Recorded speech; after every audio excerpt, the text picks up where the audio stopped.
I think generally the world is split into two camps. One that think that software development as a whole is going to be in natural language, and programming languages are a thing of the past, right? Because why do you need to speak this foreign language of the machine? It seems like a waste of time. The machine should speak my language and we'll be done with it. So that's one camp.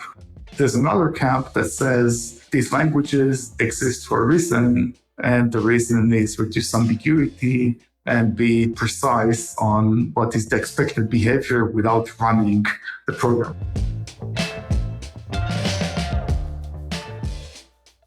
Hi, Eran. Welcome to the show. Hey, thank you for having me. Brilliant. So I think we've talked about software development and using AI for quite a lot on the show. So I think a lot of our listeners are aware that AI works really well for developing software, writing code a lot of the time, but sometimes it doesn't.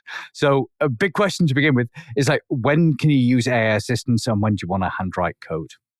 Yeah, I guess it really I'd like to talk about it in terms of the fundamental theorem of Gen AI, which is not that fundamental, but I'll lay it out anyway, which says that Gen AI makes sense when the cost of specification plus the cost of consuming the result is much, much smaller than doing the work manually, right? So it really makes sense to use any of this if the cost of explaining what you want and the cost of consuming back the result is much smaller than doing it yourself.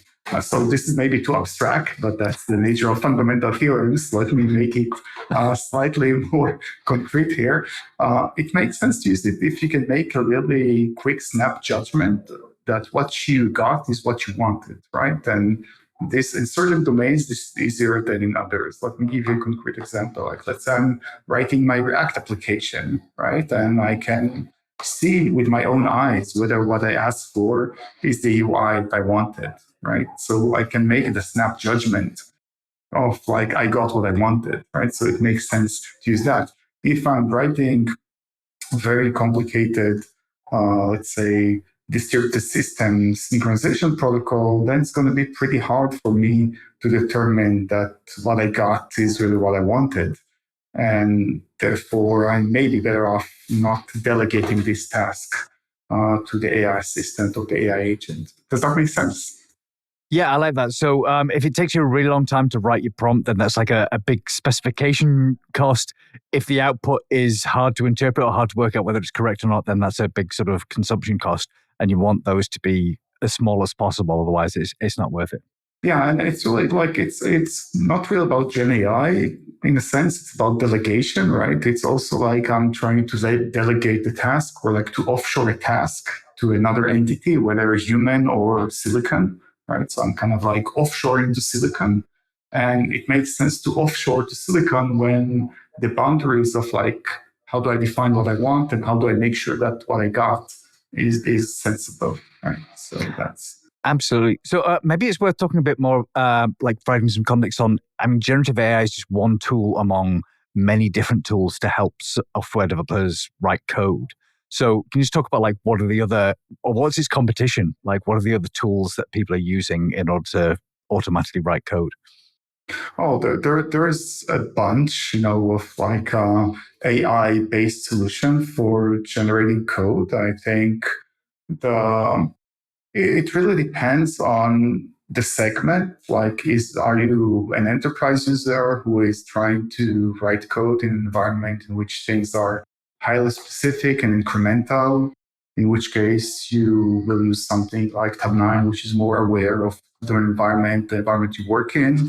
Or maybe you're writing like small application, maybe you're not even in an enterprise setting, maybe you're a hobbyist or like an independent student, in which case you maybe use something that is more, let's say, prompt-based or more natural language-based, and the lower end of the complexity of the environment in which you're operating. But I think at this point, there's like an assistant for every layer in the space, right? And probably more to come, because to be honest, the promise of Gen AI is huge, but one of the areas in which this promise is already realized is software development, right? This is almost one of the most prominent areas in which you see the value of Gen AI every day. Right? Okay, it's nice that there's a tool for like every different group of users, depending on like whether you're using an individual or an enterprise or what industry you're in. Okay, so let's talk about what you can actually do with this stuff. So is it just about having AI write code for you, or are there other things you can do with generative AI here? AI can help you accelerate all activities across the software development lifecycle. So it is about code generation, documentation generation, test generation, code review, deployment to production. On all stages of the SDLC, you already see AI assistance providing significant value and significant acceleration. Just on documentation generation, for example, something that developers really don't like to do, right? You can see a huge uplift there, and also uplift in the actual documentation being generated, the documentation that is present in your project at the end, because previously people would just not write it, but now that AI gets like from 0 to 1, people are refining it. So that's one of the effects that you're seeing, is that maybe AI did not get it all the way through, but once the developer has a draft, they're going in, refining that. So you get like high quality documentation by the collaboration of the AI providing the draft and the human refining that. And I think that's true across the entire SDLC. So you also see test generation. Maybe the AI did not actually hit the full subtlety of the test that you wanted, but it provided enough scaffolding and enough of the mocking, enough of the stuff around there for you to come in and do like the last mile and getting the full value out of the test.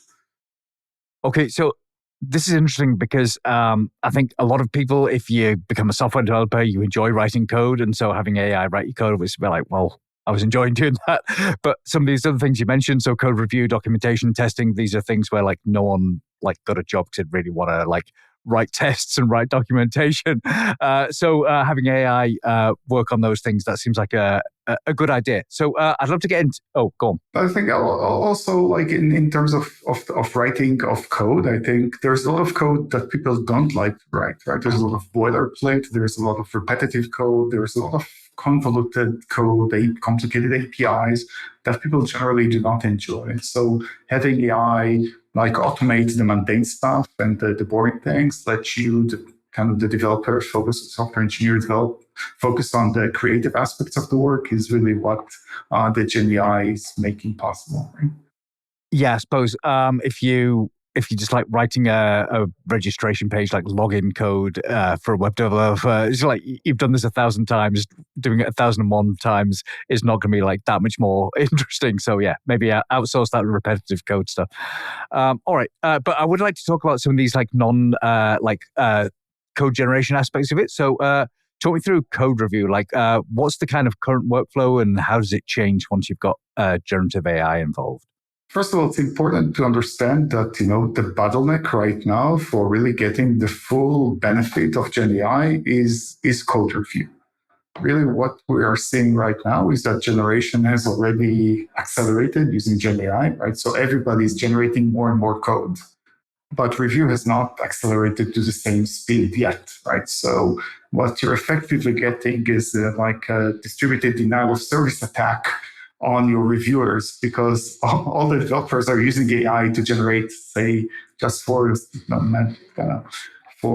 exaggeration, 10x more code, but the reviewer is not reviewing code at 10x speed, right? So if you want to leverage or get the full potential of Gen AI across the SDLC, we will need to solve the problem of accelerating the review itself, or making sure that the code we generate is of high quality to begin with. Otherwise, it is really DDoS on the reviewer, which is also your senior developer, right? So you're effectively hammering your senior resources to review AI-generated code, right? So that's one of the things that we are focusing on in Tabnine, is really solving this problem of the review. And the workflow is interesting because the question of like what is good quality code is not a platonic question, right? It does not live like in some academic sphere of like just clean code book or something like that. It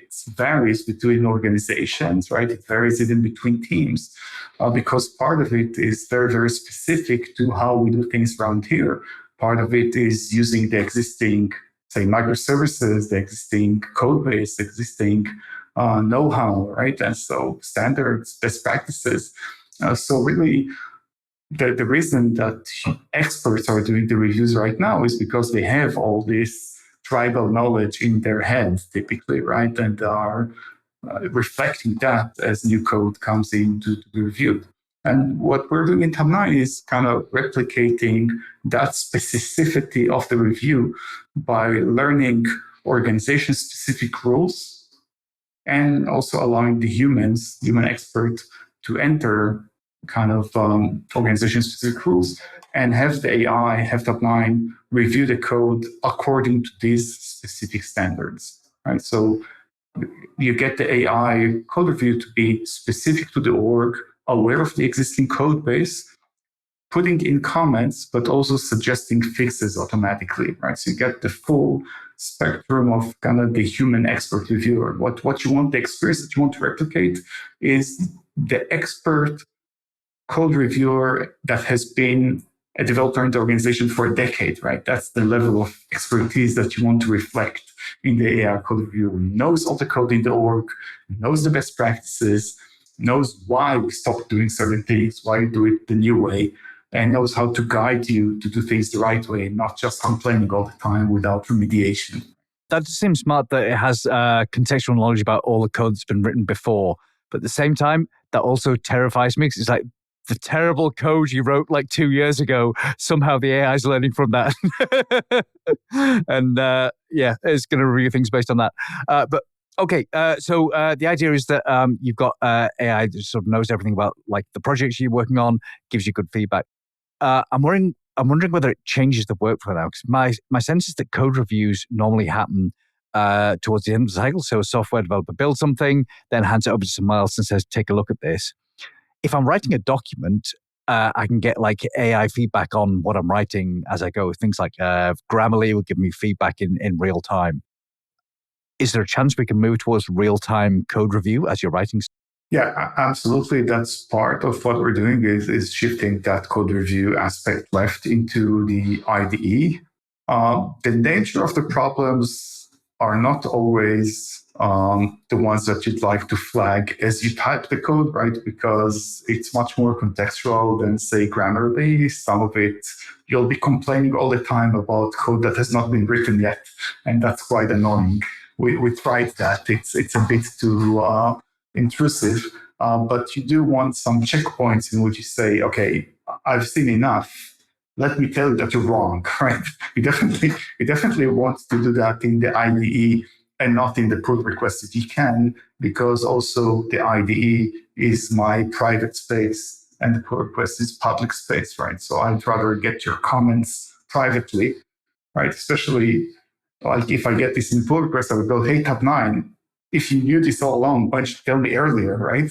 Why did you wait until I push this, right? Like, tell me earlier. So definitely working on shifting that left into the IDE, absolutely. Okay, that is cool that it comes sooner, but it's also interesting that you can't have that sort of instant feedback sometimes because some of the code you write relies on stuff you haven't written yet. Okay. Yeah, it's a user experience question, really. I think some people would like it like more aggressive. Some people would like it to wait a bit and see like the full thing before it complains. But yeah. And so related to this is the idea of documentation, having documentation being written for you. Now, there have been some sort of semi-automated documentation tools for a long time, but I'm hoping that generative AI gives us better tools for this. Talk me through how does it work, and how's it going to change people's approach to documenting code?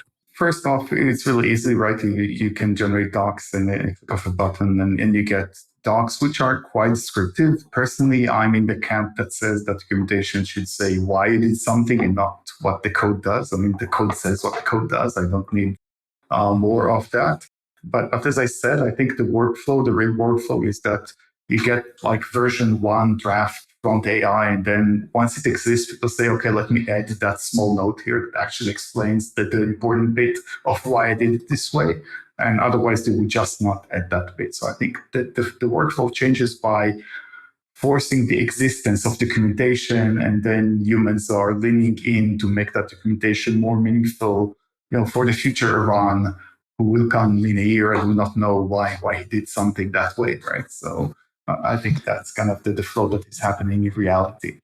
Interestingly, by the way, we're seeing a lot of success with test generation, which is another aspect that people generally don't like to do. And again, when you have a click of a button that gives you a test plan that you can then implement with another click, and you can revise the plan and manipulate what's going to be generated. So you control the process. It's not like I'll generate whatever tests come to mind, right? You control the AI in what is the test plan that you'd like to implement. I think that is also quite successful. And another flow that is interesting is generating test cases as part of the pull request. So you push code, but in the background, Tabnine says like, hey, what you pushed did not have sufficient test coverage. How about I'll give you like 10 additional tests? You don't have to worry about them. They all pass, and they increase your code coverage from 40% to 80% code coverage. Take this additional PR if you'd like, and let's move on. That's another aspect. Okay, I like that it can create a sort of test plan and then code the test to sort of fill things in. Are we just talking boilerplate tests here, though, or can it do more sophisticated things as well? It's doing pretty sophisticated things. Again, it's not a replacement for the human writing the super sophisticated test that will cover the extra corner case, but I've seen tests that covered cases that I missed, right? So it's smarter than me, maybe for some cases. And so I think that was good enough for me. Others may be smarter, yeah. Okay, yeah, I guess as a human, it's very easy to get bored writing tests, and then your test coverage is low just because you've couldn't be bothered to write the rest of the tests, and AI doesn't have that problem. Yeah, no, personally, I'm not a huge fan of measuring code coverage. I'm not sure exactly, there are many academic works on whether that is meaningful or not, but definitely getting some tests and getting, reasonable test coverage is a desirable property, and definitely better than having zero tests, right? So. Absolutely. I'm wondering, because of the sort of probabilistic nature of large language models, you do have some randomness in the test that created. Do you have to start writing tests to test your test, like some sort of meta test situation? That's a pretty interesting idea. I have not done that or seen that, but it's a pretty cool idea. Yeah. Okay, maybe no one cares about testing that much. They just want to maybe just manually check their own tests. All right. Are there any other, I don't want to say boring, but are there sort of less fun bits of software development that AI can help out with? Again, I think what we're seeing is any task that you can think of has assistance from AI, and soon is going to have an agentic workflow that does the majority of the work for you. The bottleneck for all this is what is the quality of, say, code that is being generated or refactored? It doesn't matter, manufactured, right? It's not just about generating code from scratch. It's also about making changes to your code base, right? Refactoring, modernizing, migrating between languages. All those tasks are tasks in which we're seeing increasing value, increasing productivity from AI. But really, the bottleneck is, what is the quality of the things that are getting generated? If I'm generating 10x more code and I do not provide any quality guarantees on what I'm generating, the fundamental question is, am I generating an asset or am I generating technical debt? Right? And this is a very specific question as well, or specific question, because it could be very nice code, but that just doesn't use the microservice that you should be using inside the org, right? And so, platonically, if you look at the code, it's great, but it's just not doing the right thing, right? And so the specificity of what does it mean to have good quality code for my setting is really important here. And for me to trust the AI, the AI has to understand my organization very deeply. And I also need some way to control it. Because what you said is really important as well. Like, let's say I have this legacy code, and the AI Tabnine understands that the way we do things around here is legacy code, right? Because that's what it has seen.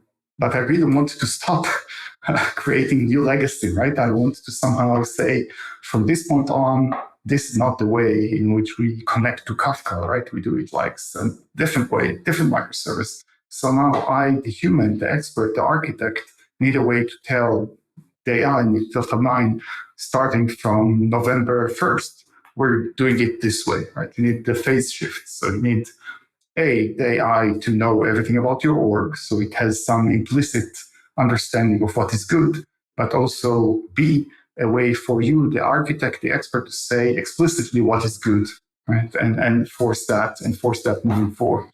Otherwise, you'll never be able to kind of escape the Jupiter level gravity of legacy, right? We're trapped in legacy forever.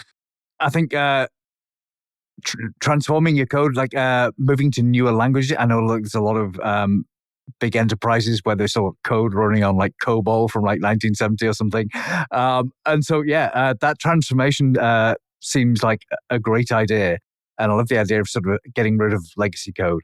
So talk me through, how does it work? I mean, I presume generative AI is good for translation between human language, right? Does it also work with computer languages?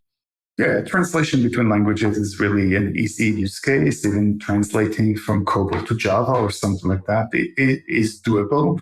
I think what people don't realize is that porting an application from COBOL to Java is not about translating procedure by procedure. It is about re-architecting the application, really, right? Because it's just the concepts between a Java application and a COBOL application are different.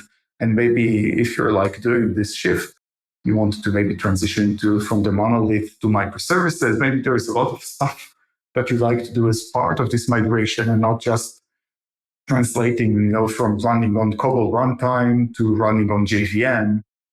That is not what you're trying to accomplish, right? You're trying to get a modern application that is maintainable moving forward. And that's much more than just translating procedure to procedure. I think that's the misconception that people have. So AI can help you re-architect as well. But I think we still need humans to kind of think what is the desired kind of end result of migrating the COBOL application. And AI can help you, once you decide on this kind of the overall structure, AI can help you do the micro steps of migrating procedure by procedure or stuff like that. That works wonderfully well with Tabnine or any other system. Okay, so that's interesting that you've got high-level architectural decisions, and then you've got sort of lower-level, well, this is like what the code's doing on an individual. And this leads nicely to like one of the sort of the most hyped ideas of the last couple of months, which is chain of thought reasoning. So the idea is you've got AI or generative AI that can complete multiple steps at once. Can you talk me through how is chain of thought going to change all this AI developer tooling?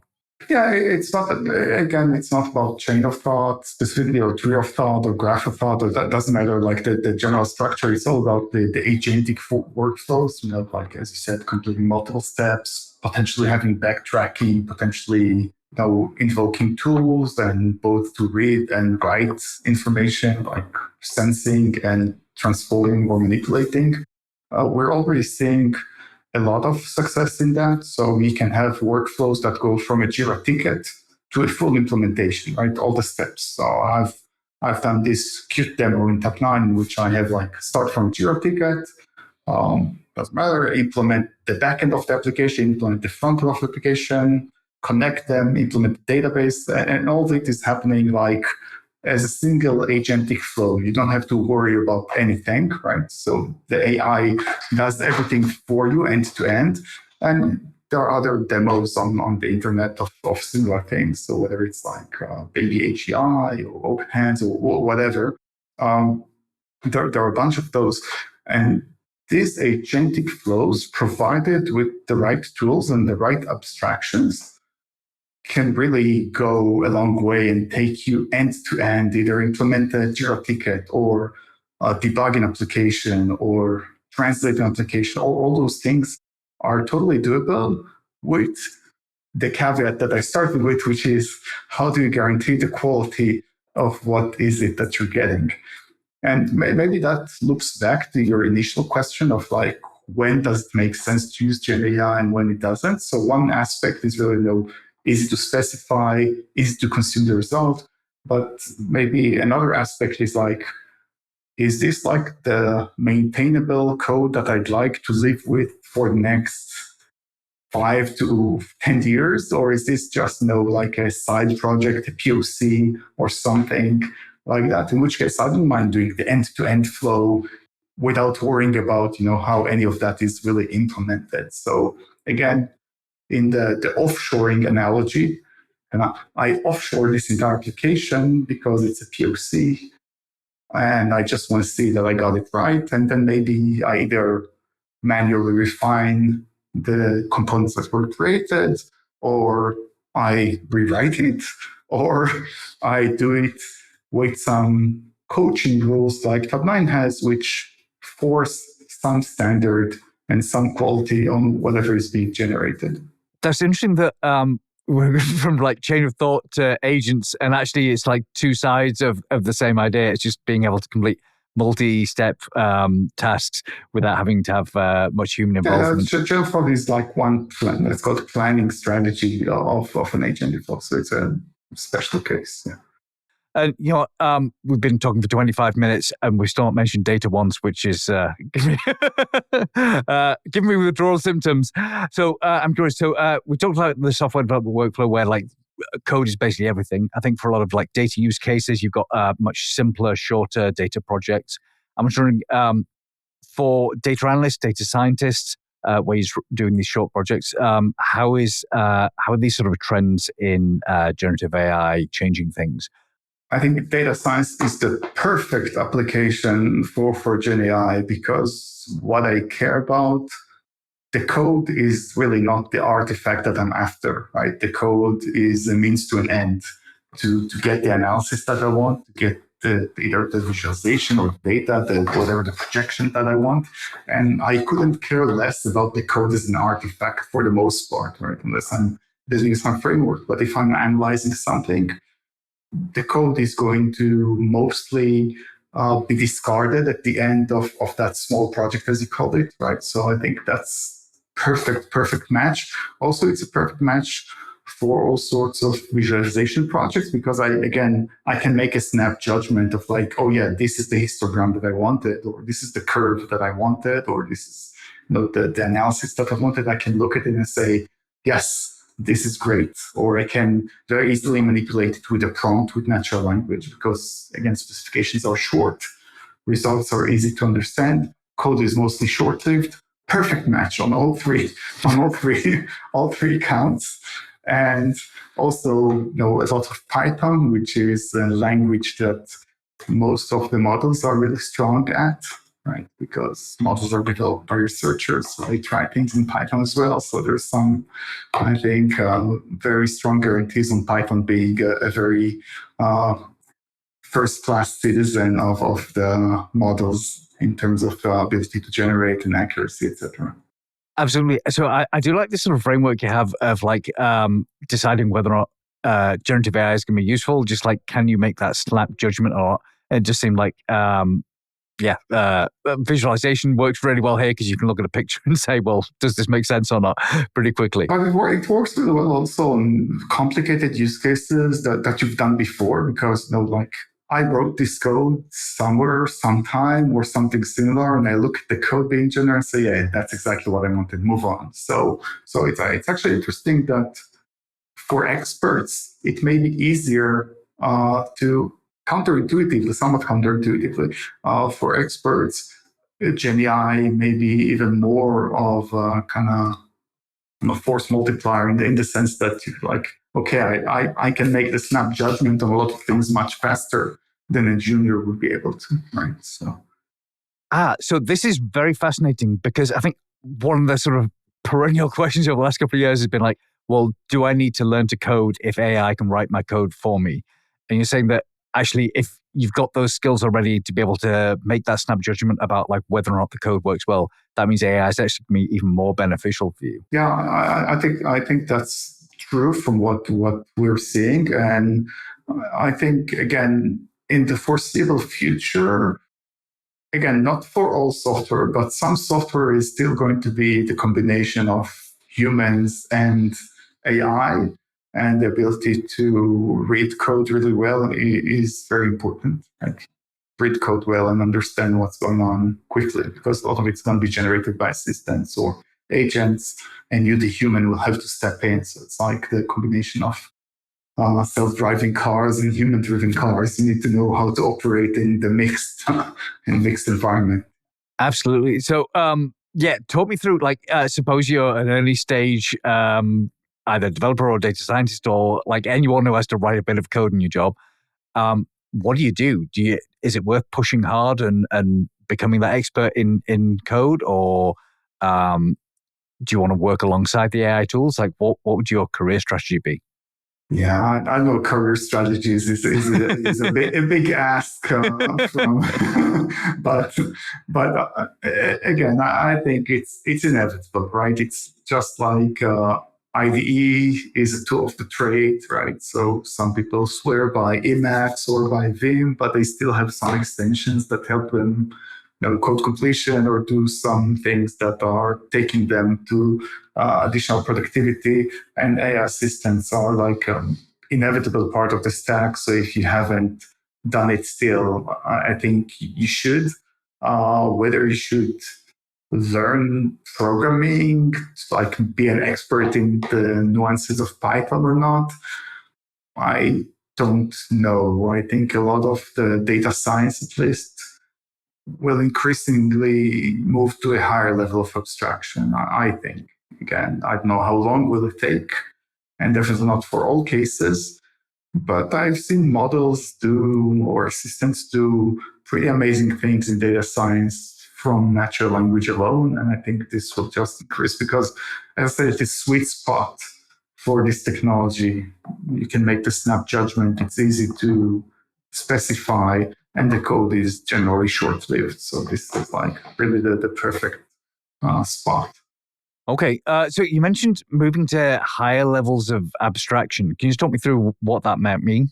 Yeah, there are I think generally the world is split into two camps. One that think that software development as a whole is going to be in natural language, and programming languages are a thing of the past, right? Because why do you need to speak this foreign language of the machine? It seems like a waste of time. The machine should speak my language and we'll be done with it. So that's one camp. There's another camp that says these languages exist for a reason, and the reason is reduce ambiguity and be precise on what is the expected behavior without running the program, right? So if it's a visualization or UI, you can run it, pretty much see what happens. You don't need to be super accurate or specific about the spec, the code itself. You can predict what's going to happen by running it. But let's say it's something more complicated, how you, the human, are going to predict how this thing is going to behave. You need some language that describes it in a non-ambiguous way. And if it's not going to be English, because English is ambiguous, you need something more structured. So there have been like past attempts at some formal English, structured English, but at the end, they all deteriorate into some form of, let's call it Python, Ruby, whatever, something that does have structure that you can pretty accurately reason about what's going to happen when you run it. All right, so camp one says English is the way to go. Don't worry about anything else. Camp two says I need some symbolic representation that is non-ambiguous and accurate. And interestingly, both camps are right, because programming is not a single thing, right? You don't program your React application like you program your nuclear reactor, right? So the level of rigor required in these two ends of the spectrum is quite different. And I suspect that therefore the languages that will be used to develop these will be different as well. So I think both camps are right. where it lands is probably the usual hype curve. So we kind of like, yeah, everything is done in English. Oh, actually, we don't know how to debug this or maintain it or control it. Or every time I change one word in my application, I get a completely different result because, it's not like a continuous incremental translation. If you change the English and regenerate the app, something else may happen, right? So the space of mappings from the natural language to an application is not like nicely continuous one. When you change one word and you get to like tiny change, it may like be a radical change from a tiny change in the spec. And so we're going to probably start with everything is English, then, actually, we're wrong. We need something more structured. And the truth is somewhere in the middle, and also depending on the domain, as I said, like whether it's like a UI app or like the distributed database, right? Okay, yeah, certainly. You give the example of a nuclear power plant. If you've got like your nuclear power plant critical control shutdown code, you don't want that to be kind of, well, it's about right. I think the AI generated code was okay. That needs to be absolutely spot on. I think many years ago, I had a conversation with someone who was working on verifying Airbus code. And he said, listen, there is a very fundamental, simple question, like, how much are you willing to pay for a line of code? If you're willing to pay 30 euros, then you get Airbus level code. If you're willing to pay 3 cents per line of code, then do whatever needs to be done. It's an economical question at the end, really, because the level of trust or the level of the quality that you build in the system is at the end a question of cost as well.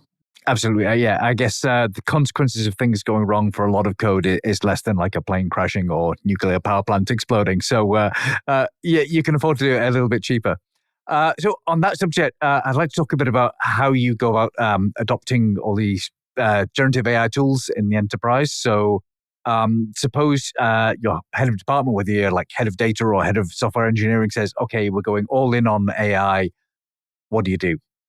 Yeah, I think what I would recommend and what we're seeing is different. We're seeing people being hesitant because of the quality aspects. So again, I think we are kind of like in code or in software engineering, we're already past the dog playing the piano. So we're past like the magic of, it can write code. We're now kind of into the question of like, does it generate quality code that I can trust?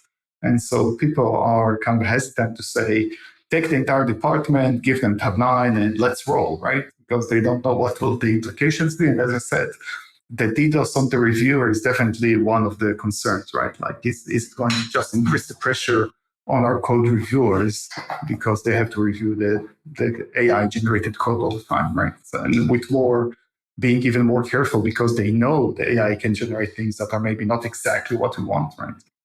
And so what we're seeing is people are taking some part of the department, letting them try it, and then we see very quickly some expansion once they prove the value, right? So it's like very quickly because this thing is magic, right? Once you start using it, you say, oh, wait, I can do so much more. And, it's like a no-brainer. And I think as a department head, if I look at this, I say, absolutely, bring it to me today. But tell me how the code review is going to work as well. How am I not going to kind of overwork my reviewers? Tell me, can you be explicit about like what are the standards that Tabnine maintain? Can you show me the list of rules that are being enforced so I can say, oh yeah, these are the rules, or I can say, wait, there are 2 rules missing, or I can say, oh, these rules I don't care about at all, right? Which all of the above can happen. But I think really Gen AI for software development is such a no-brainer that the return is immediate. And I think at this point, I'm guessing most of our listeners are already using Gen AI. I don't think they need me to tell them to use it, right? It's been a while now. Everybody recognizes the value. I think people also recognize the potential risks and why you need code review. I think the value is like inevitable, right? It's just coming. Okay, I like the idea that a lot of people know what they're doing. It's just going to happen. So, in terms of areas to focus on, though, like, do you start with code generation? Do you start with like, let's do documentation and get the hang of this? Do you do like low risk projects first or high value projects first? What's the order of getting it implemented? No, I would definitely start, with, again, depending on what is the project, etc. Definitely start with new projects because the amount of code to be generated is kind of the promise, right? I can move faster. So I would definitely start with that. Also, the legacy things tend to be more subtle and more incremental changes, right? So we need to read much more code than you need to write. And so, again, it's just harder to be really successful there. Possible, but harder. Test generation is definitely one place to start because test code does not run in production, right? So you're kind of like, maybe I'm taking a risk that the test will not cover exactly what I wanted, or the tests will run longer because I have more tests and are maybe not as helpful as I wanted. But the risk is zero, right? I'm not losing anything, really. I'm not jeopardizing my production system by my junior developers accepting code from AI without understanding the implications, right? So test generation is definitely a place to start. I think, but again, code review is another place that you can get a lot of value. Because it reviews both code written by AI and code written by humans, right? And holds them to the same standards, which I think is also very important. All right. So working with new projects where you're starting fresh, and then also the places where things aren't going in production directly. So testing and code review. I like it. I would go direct to the production. I trust this well enough. I think I'm just trying to cater for people who are trying to do some gradual adoption and are risk averse, right? So. Very nice. There's definitely a big scope, or a big spectrum from people who are like gung ho. I'll use all the latest tech for everything, and people are a bit more risk averse. I guess we're going back to the nuclear power plant example. All right, super. Okay, so just to wrap up, do you have any final advice for people wanting to make use of these AI software tools? Resistance is futile. No, it's like it's coming. It's inevitable. Start using it today if you're not already using it. All right. I love the Borg response there. Very nice. Okay. Thank you for your time, Eran.